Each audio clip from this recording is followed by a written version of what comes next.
दोस्तों, रूस और यूक्रेन के बीच युद्ध के 1204 दिन हो गए और इस बीच जो संघर्ष और प्रोटेस्ट शुरू हुआ था अमेरिका के लॉस एंजलिस से, वह बरकरार है और काफ़ी हद तक फैल भी चुका है।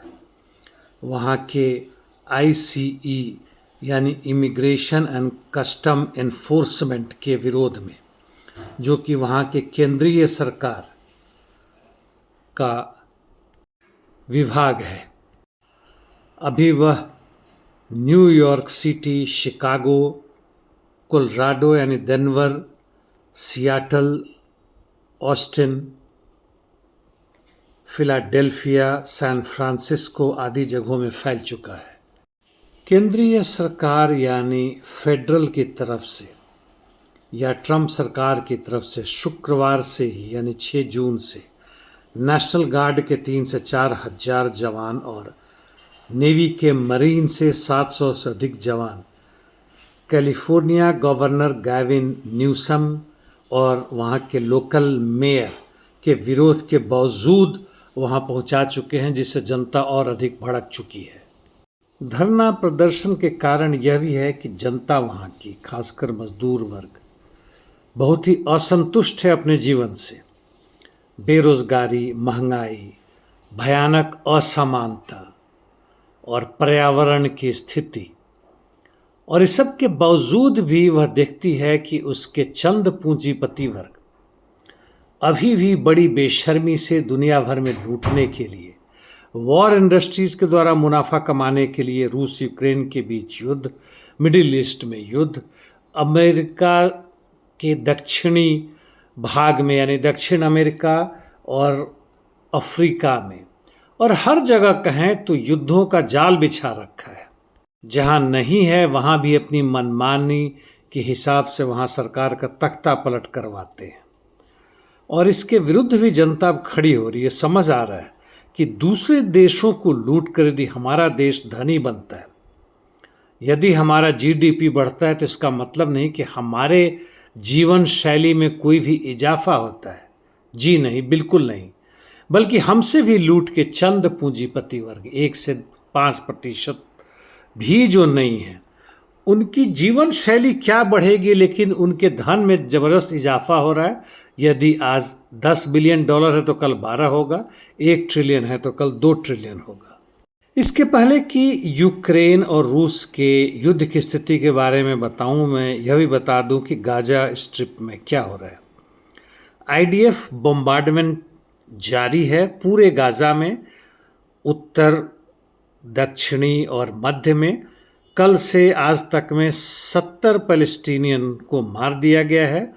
जहाँ जहाँ भी मदद के केंद्र हैं और एड सीकर्स जगह है, वहाँ भी बम्बार्डिंग हो रही है। सिविलियन इंफ्रास्ट्रक्चर जो भी बचा हुआ है उसे भी ध्वस्त कर रहे हैं। हाँ, हूतीज़ ने यानी यमन के मिलिट्री के द्वारा मिसाइल्स बार बार लॉन्च हो रहे हैं। तेल अवीव में भी हुआ, जिससे लाखों लोग वहाँ से भाग खड़े हुए। जहाँ तक ग्रेटा थुनबर्ग और उनके 1 दर्जन साथी जो अपने जहाज़ में कुछ एड्स लेके आ रहे थे, अभी वह इंटरनेशनल वाटर में ही थे, यानी गाजा से दूर थे, तभी आईडीएफ ने उन लोगों को गिरफ्तार करके उन्हें तेल अवीव लाया। ग्रेटा थुनबर्ग ने साइन कर दिया, वह जाने को तैयार हैं, लेकिन बाकी सब नहीं किया है, इसलिए अभी भी डिटेंशन में हैं और उनके अगेंस्ट में कुछ कार्रवाई करके इजराइल से बाहर फेंका जाएगा। ग्रेटा थुनबर्ग 20-22 साल की भी शायद नहीं हैं और क्लाइमेट एक्टिविस्ट्स हैं। ग्लोबली इनको पहचान मिली है और बहुत ही धनी है। संक्षिप्त में रूस और यूक्रेन के बीच हो रहे युद्ध के बारे में, जापोरिजिया यानी दक्षिण में गुलियाई पोल में रूसी सैनिक मालिनोवका की तरफ बहुत तेजी से बढ़ रहे हैं। उससे पूर्व जापोरिजिया में ही वेलिका नोवोसिलिका क्षेत्र में रूसी सैनिकों ने ओलेक्सिवका पर तकरीबन कब्जा कर लिया और वहाँ से वो जेलेनिकुट की तरफ आगे बढ़ रहे हैं, और कुमार में भी अंततः वो दक्षिण से अंदर आ चुके हैं, बहुत ज़बरदस्त लड़ाई जारी है। अब इसके सटे हुए पूर्व में आते हैं, यानी कहें तो दक्षिण और दक्षिण पश्चिमी पोक्रोवस क्षेत्र में रूसी सैनिकों का लगातार कॉन्स्टेंटिनिवका और निप्रो ओब्लास्ट की तरफ बढ़त जारी है।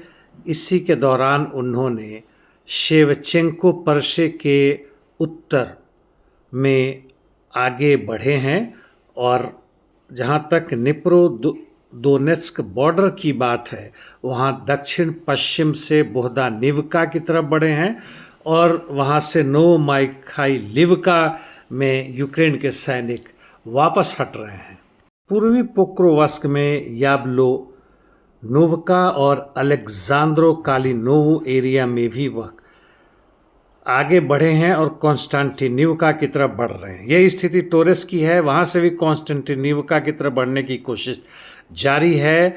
नोवोदजरजिन्स्की के नॉर्थ ईस्ट माइन में है, वहाँ से आगे बढ़े हैं। दालिवका के पश्चिम में भी आगे बढ़े और फोमिवका जो क्रिम्स्की के पश्चिम है, वहाँ से भी आगे बढ़े हैं। चासिव यार में स्टूपोचकी के दक्षिण में जबरदस्त लड़ाई जारी है। सोलेदार सिवेस क्षेत्र में काफ़ी लंबे समय के बाद से रूसी सैनिक थोड़ी सी ग्राइहोरिवका के दक्षिण पश्चिम में बढ़े हैं। अब उत्तर पूर्व और पूर्व खार्कोव की दिशा में, यानी लाइमान से लेकर स्वातोवो, कुपियांस्क, वोवचांस्क, लिप्सी क्षेत्र में कोई खास परिवर्तन नहीं हुआ है। रूसी सैनिकों का लगातार आक्रमण जारी है। कुर्स्क में कोई परिवर्तन नहीं, जबकि सूमी में रूसी सैनिक अब बड़ी ही जबरदस्त आक्रमण के साथ, हालांकि उनकी प्रगति धीमे है, याब्लू निवका के उत्तर और पश्चिम में बढ़े हैं और इनकी पूरी कोशिश है कि वह अब सूमी सिटी की तरफ बढ़े, जो कि संभवतः 20 किलोमीटर ही रह गया है। दोस्तों, आज के लिए इतना ही। मेरे वीडियो को देखने वालों की संख्या में इजाफा हुआ है, लेकिन अभी भी संतोषजनक नहीं है। कल मिलते हैं। धन्यवाद।